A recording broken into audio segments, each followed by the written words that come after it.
ఓం శ్రీ స్వామియే శరణమయ్యప్ప. అధ్యాయం 13.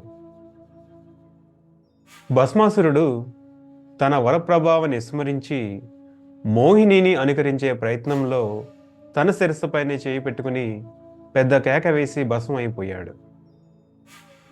మోహిని నవ్వుకుంటూ తన అవతార లక్ష్యం చక్కగా పూర్తయినందుకు సంతోషిస్తూ ఆ భగిని వనంలోంచి వెళ్ళడానికి సిద్ధమైంది. అంతలో పరమశివుడు భస్మాసురుడి మరణించిన విషయం తెలిసి అక్కడికి వచ్చారు. తరువాత పరమశివుడు మోహిని మనస్సంకల్పంతో ఓ అందాల శిశువు అవతరించాడు. ఓం హరిహర సుతనే శరణమయ్యప్ప. ఓం మోహిని సుతనే శరణమయ్యప్ప.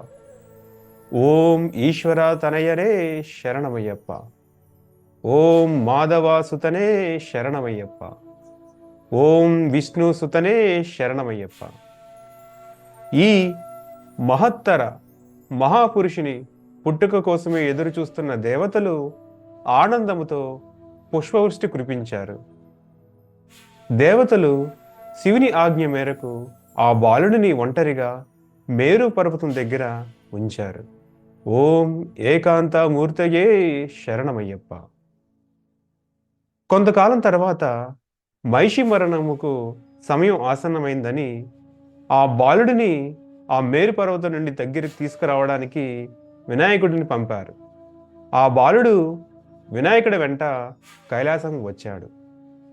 పరమేశ్వరుడు ఆ బాలుడిని బ్రహ్మదేవుని వద్దకు విద్యాభ్యాసం కొరకు పంపారు. ఆ బాలుడు బ్రహ్మలోకమున వేదాంగములు సకల శాస్త్రములు అతి తక్కువ కాలంలో అభ్యసించి మహాశాస్త్రగా పేరు తెచ్చుకున్నాడు. ఓం వేదాప్రియరే శరణమయ్యప్ప. ఓం జ్ఞానమూర్తయే శరణమయ్యప్ప. ఆ తరువాత హరిహరులు ఆ బాలుడిని ఆశీర్వదించి ధర్మశాస్త్ర అని పేరు పెట్టారు. పరమశివుడి అనుగ్రహంతో భూతగణములకు అధిపతి అయి భూతనాథుడిగా పేరుగాంచి తన అన్నలైన వినాయకుడు కుమారస్వాములతో కైలాసములో ఉన్నాడు. ఓం గణపతి సోదరనే శరణమయ్యప్ప. ఓం షణ్ముగ సోదరనే శరణమయ్యప్ప. ఓం మాతాపిత గురుదైవమే శరణమయ్యప్ప. ఇప్పుడు ఒక జరిగిన కథ తెలుసుకుందాము. పూర్వము నేపాల దేశమున పలింజన్ అను రాజు పరిపాలిస్తూ ఉండేవాడు. ఆయనకు ఎంతో అందమైన పుష్కల అనే కూతురు ఉండేది. పలింజన్ రాజు కాళికాదేవి భక్తుడు.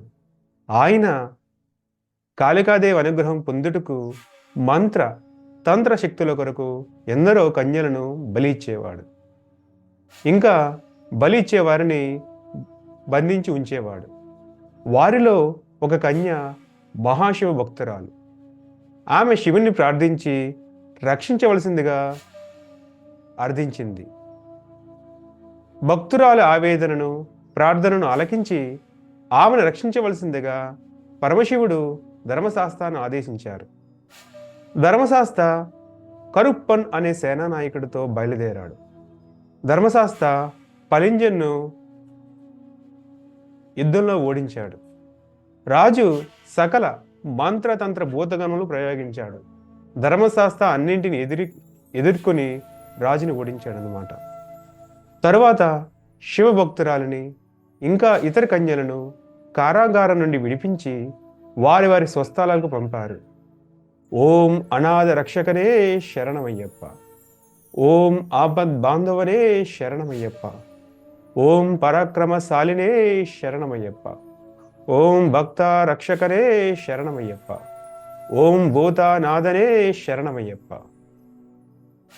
పలింజన్ యొక్క కుమార్తె పుష్కల ధర్మశాస్త్ర యొక్క ధైర్య సాహసములు శక్తియుక్తులను విని ధర్మశాస్త్రను వివాహం చేసుకోవాలని నిశ్చయించుకుంది. రాజు ధర్మశాస్త్రాన్ని శరణవేడి తన కూతురిని వివాహం చేసుకోవాల్సిందిగా కోరాడు. ధర్మశాస్త్ర అందుకు అంగీకరించి పుష్కలను వివాహం చేసుకున్నాడు. పలింజనుకు కూతురంటే ఎంతో ఇష్టము. ధర్మశాస్త్రాను ఏకపత్ని వ్రతుడిగా ఉండాలని కోరాడు. ఆ తరువాత ధర్మశాస్త్ర పుష్కలతో కైలాసము వెళ్ళి తల్లిదండ్రులైన పార్వతీ పరమేశ్వరుల ఆశీస్సులు పొంది అక్కడ ఉన్నారు.